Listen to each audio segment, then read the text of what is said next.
Hello everyone, कैसे हैं आप सब लोग। Welcome back to ICT virtual classroom Dehradun. मैं निखिल राणा।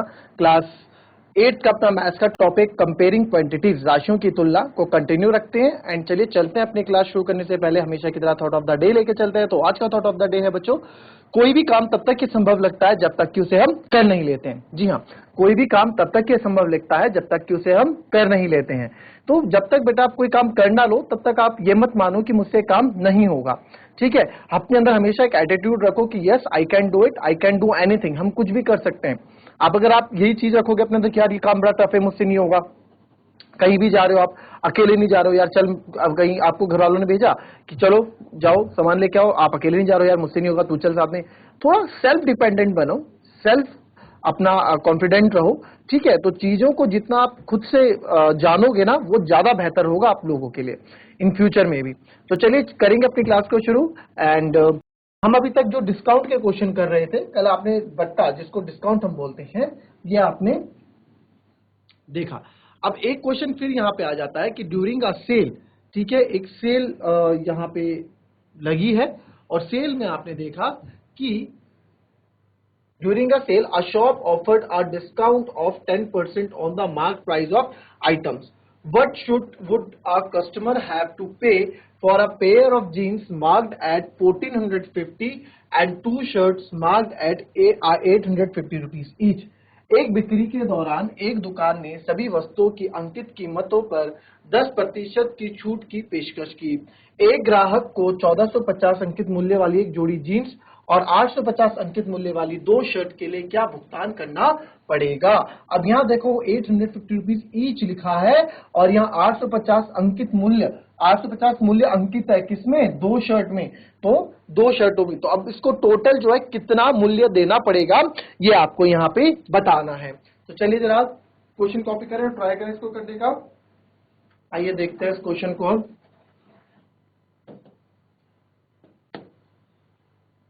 डिस्काउंट 10% आपको दिया गया, जो जो दिया गया लिखेंगे। Mark price, MRP of jeans, jeans की एमआरपी कितनी है बच्चों, 1450 रुपए। 1450 rupees pair of jeans and two shirts, ठीक है, and shirts, MRP of shirt, shirts कितनी है 850 प्लस 850 दैट इज 1700 रुपीज। ठीक है, 800 800 1600 50 50 100, यानी कि 1700 रुपए आपकी क्या है इसकी है। And two shirts market 850। अच्छा, डिस्काउंट तो टोटल एमआरपी कितना हो गया बच्चों,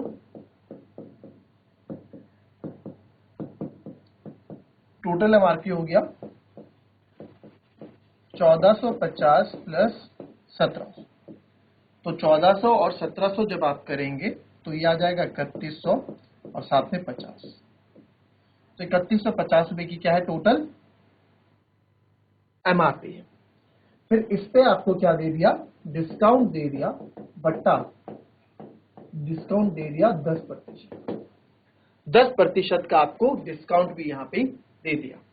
अब बोल रहा है on the mark price of all the item, सारे आइटम्स में मिला के डिस्काउंट 10% है।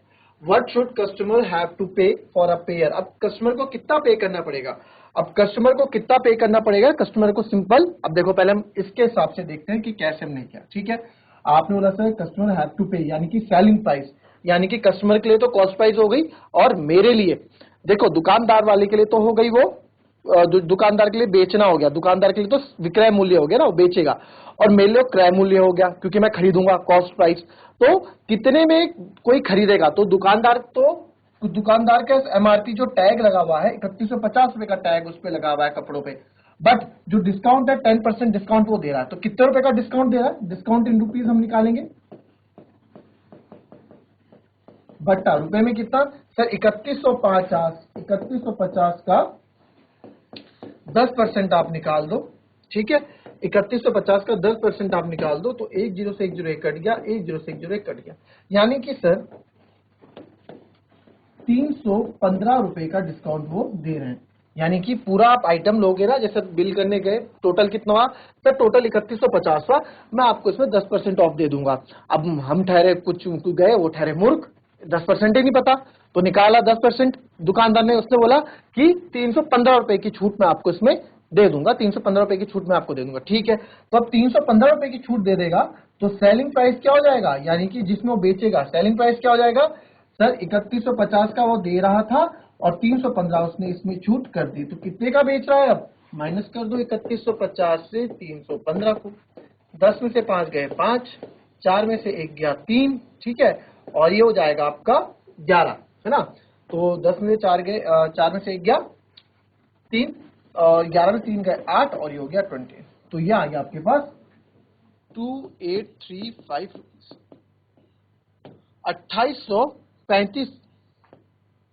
2835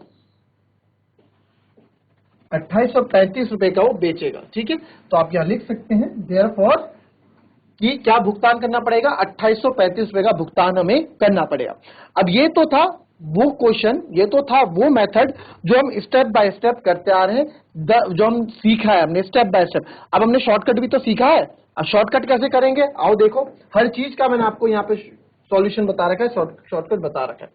तो अब यहाँ देखो, हम हर चीज में क्या करते हैं, कोई भी चीज अपने आप का टोटल क्या होता है, 100% होता है, 100% अपने आप में पूरा होता है। 100% क्या होता है, अपने आप में पूरा होता है। तो हम क्या करेंगे, हम लिख देते हैं माना, लेट या माना एमआरपी भी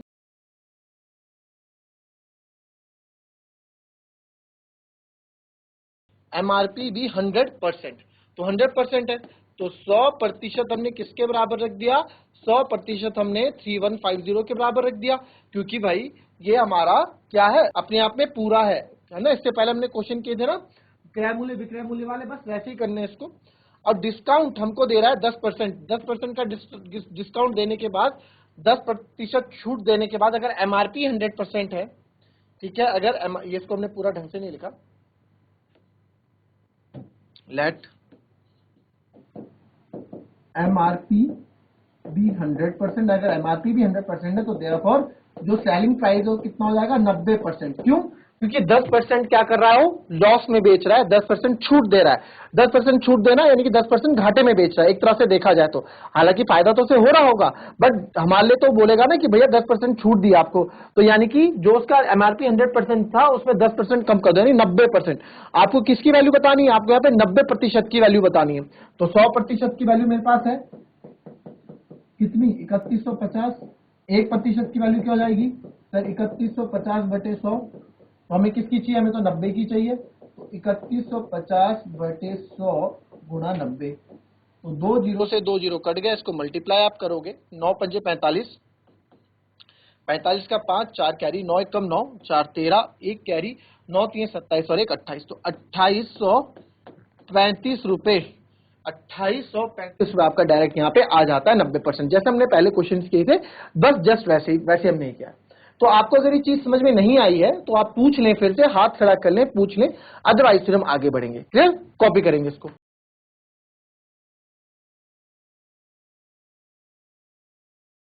चलिए अब नेक्स्ट सीखते हैं टैक्स। ठीक है, अभी हमने कल हमने डिस्काउंट के बारे में जाना, चीजें कि डिस्काउंट क्या होती है, डिस्काउंट पे क्वेश्चन भी हमने कर लिए। अब हम आते हैं टैक्स पे।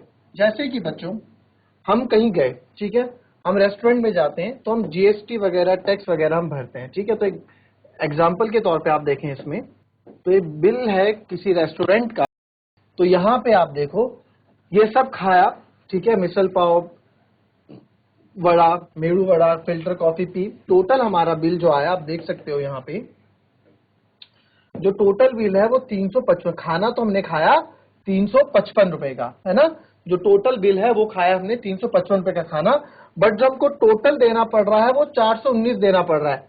अरे 350 का हमने खाना खाया, 355 का हमने खाना खाया, लगभग 50-60 रुपए हमको और ऊपर से देने पड़ रहे हैं भाई, क्यों। तो इसमें क्या होता है, इसमें आपका टैक्स आपको जेब से देना पड़ता है। बहुत डिस्काउंट कर लिया, बहुत आपने मजे ले लिए, बहुत हमने डिस्काउंट ले लिया, हमने दुकानदारों से सस्ती चीजें करवा के ले ली, बट अब जो है आपको यहाँ टैक्स भरना पड़ेगा, SGST और CGST, ये टैक्स होता है, GST टैक्स जो होता है, इसके बारे में आप कभी बात में पढ़ोगे। बट फिलहाल टैक्स क्या होता है, टैक्स कस्टमर यानी कि हम लोग अपनी जेब से देते हैं, किसके ऊपर, टोटल जो होता है MRP या कभी उसके ऊपर हम जितना देते हैं, तो 355 का खाना खाया था, 419 हमको देने पड़े। ठीक है, वैसे एक और है, यहां भी आप देखोगे कि अलग अलग रेट, जैसे LED लाइट्स हैं, ठीक है, LED लाइट्स की अमाउंट 10,000, बल्ब 15,000, तो टोटल कितना हो गया सर, 25,000 टोटल हो गया, 25,000 टोटल हो गया। डिस्काउंट उसने 5,000 का, देखो कितना डिस्काउंट, 20% का डिस्काउंट दिया, तो 25,000 का 20% होता है 5,000, 5,000 लेस किया तो टोटल कितना हो गया, टोटल हो गया 20,000, यानी कि सब कितने देने हैं, उसने 20,000 देने हैं, बट उसका बिल बना कितने का, बिल बन गया 20,000 की जगह 22,400 का, यानी कि 2,400 रुपए एक्स्ट्रा देने पड़े उसको।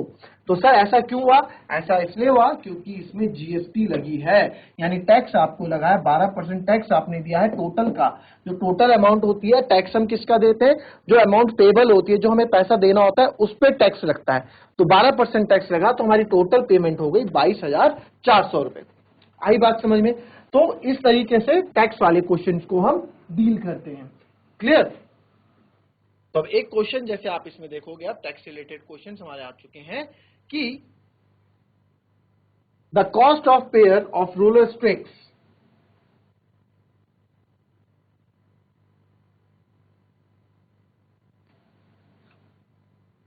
The cost of pair of rural strix was shop was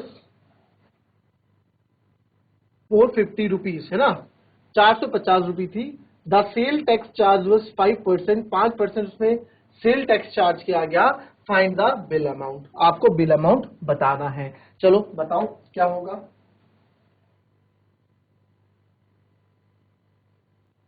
अब देखो इस क्वेश्चन में cost of pair of roller stakes at the shop was 450 रुपी, यानी कि CP ऑफ यानी क्रय मूल्य ऑफ रोलर स्टेक्स कितना था, ₹450 रुपीज था। द सेल टैक्स चार्ज, ठीक है, सेल टैक्स लगा उसमें, सेल टैक्स कितना वाला सर, 5% सेल टैक्स लगेगा। अब जिसको तो 5% निकालना आता होगा वो तो एग्जैक्ट अमाउंट देख लेगा। अगर आपको परसेंटेज में अमाउंट कैलकुलेट करना नहीं आता तो आप वहां पे आपको ठग दिया जाएगा।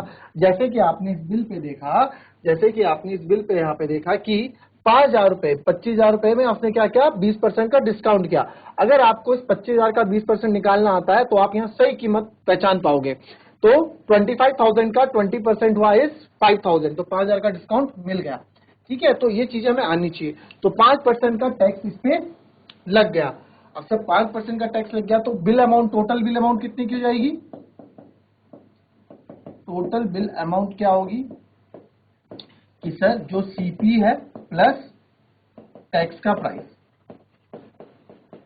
तो टैक्स प्राइस मुझे निकालना पड़ेगा। तो टैक्स प्राइस आप निकालोगे, कोई दिक्कत नहीं, हम निकाल लेते हैं। टैक्स का प्राइस क्या है, टैक्स कितने का लगा सर, 450 पे, ऐसे लिखेंगे ना, 5% ऑफ 450 रुपीज, यानी 450 का 5% टैक्स है, 450 में 5% टैक्स है, तो हम निकालेंगे 450 का 5%, जो हमने यहाँ पे कैलकुलेट किया, तो 1 0 से 1 0 1 कट गया। और अब ये 5 2 जा 10, नहीं हम ऐसे नहीं काटेंगे 5 2 जा 10, क्यों, आप काटने के लिए काट सकते हैं, बट हम इसके पीछे की कहानी भी ये कि जीरो को आप जितना नीचे रखोगे उतना पॉइंट लगाने में इजी रहेगा। तो कैसे मैं बोलना चाह रहा हूँ, मैं बोलना चाह रहा हूँ ये 5 5 जा 25, 2 कैरी, 5 4 जा 22, 25 अपॉन 10, तो पॉइंट कितने के बाद है, 1 के बाद है, तो 1 के बाद हमने पॉइंट लगा दिया। तो जीरो यहाँ से हटा दिया और यहाँ 1 के बाद पॉइंट लगा दिया। जब सॉल्व करोगे आप तो 22.5 यानी 22.5 रुपए का क्या है इसमें टैक्स लगा, 22.5 रुपए इसमें टैक्स लग गया। तो देयरफॉर टोटल पेबल अमाउंट या टोटल बिल अमाउंट कितनी हो गई,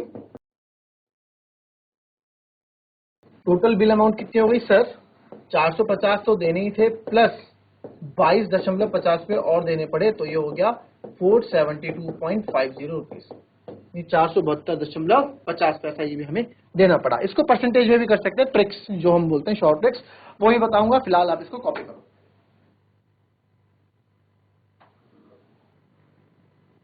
चलिए इस क्वेश्चन को देखेंगे अगर हम, किस तरीके से इसको अगर देखते हैं हम, जो मैंने आपको बोला है ना कि 100% वगैरह में हम देख लेते हैं कि 100% वगैरह सब चीजें कैसे करते हैं। तो आप देखो एक दुकान पर रोलर स्केट्स की एक जोड़ी कीमत 450 रुपए थी, बिक्री पर क्या हुआ 5% वसूला गया। तो आप क्या कर दो, लेट सीपी भी 100%, अब इस पे 100% पे 5% और आपसे लिया गया है ना, तो यानी कि जो सेलिंग प्राइस होगी एसपी कितना हो जाएगा 5% और 105% हो जाएगा। क्यों? क्योंकि टैक्स कितना था 5% का टैक्स था, तो टोटल एसपी 105 हो गई, यानी कि सर मुझे 105% की वैल्यू चाहिए। ठीक है, 100% किसके बराबर है सर? 100% 450 रुपए के बराबर है, क्योंकि अपने आप में ये भी लिखोगे आप यहाँ, ये तो शॉर्टकट जगह करने से। तो 1% की वैल्यू हो गई 450 बटे 100। आपको किसकी वैल्यू चाहिए सर? हमें तो 105 की चाहिए, तो 450 बटे 100 इंटू 105। तो इसमें आप देखेंगे 1 0 से 1 0 कट गया। ठीक है, आप इसको मल्टीप्लाई करो या इसको काटना तो काट दो। ठीक है, तो 45 से 105 को मल्टीप्लाई जब करेंगे, 45 से 105 को मल्टीप्लाई करोगे 5 पंजे 25, 5 1 5, 4 5 जा 20, 4 1 जा 4,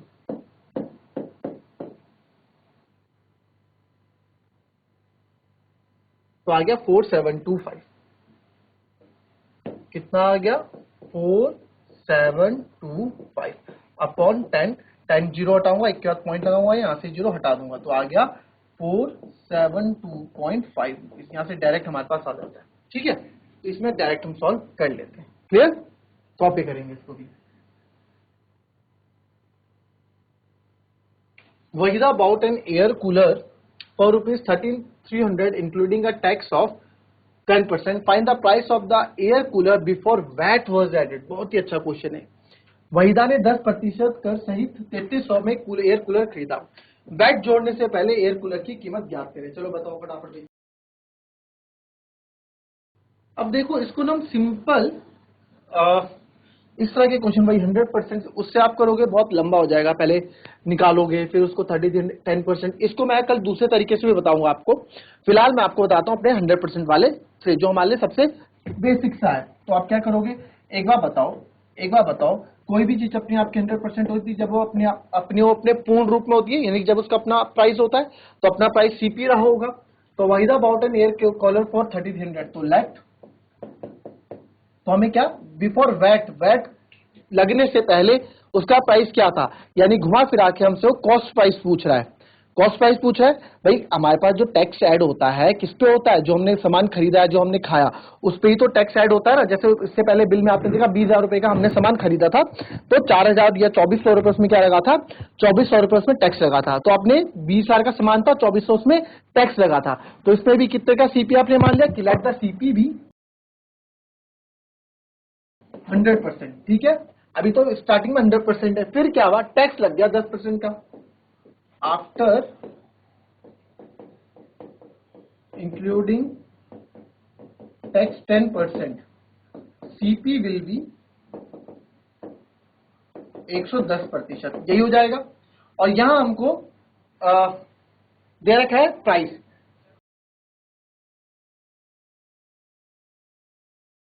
प्राइस ऑफ कूलर आपको दे रखा है ₹3300 विद टैक्स, टैक्स के साथ है ये प्राइस, है ना, और ये टैक्स के साथ हमारी सीपी है। तो आप यहां देख सकते हैं कि 110% मेरा 3300 के बराबर हो जाएगा, तो 1% मेरा हो जाएगा 3300 बटे 110। मुझे किसकी वैल्यू चाहिए? मुझे तो 100% की वैल्यू चाहिए। तो यहां क्योंकि सीपी क्या था वो निकालना है ना, पहले प्राइस क्या था, तो बस तो आप यहां देखेंगे 1 0 से 1 0 कट गया, 11 3 33 2 0। तो यहां से आप देख सकते हैं कि यहां हमारा प्राइस रहेगा 1 2 3 3,000 रुपए। भैया टैक्स लगने से पहले इसकी कीमत 3,000 रुपए थी। ठीक है, तो इस तरह से क्वेश्चन आपके पास आएंगे। नहीं आएगा समझ तो कल फिर से इस क्वेश्चन को हम एक बार समझेंगे। तो आज की क्लास हमारी समाप्ति, मिलते हैं आपसे अपनी कल की नेक्स्ट क्लास में। तब तक ले be happy, be healthy and be safe. Thank you and have a nice day.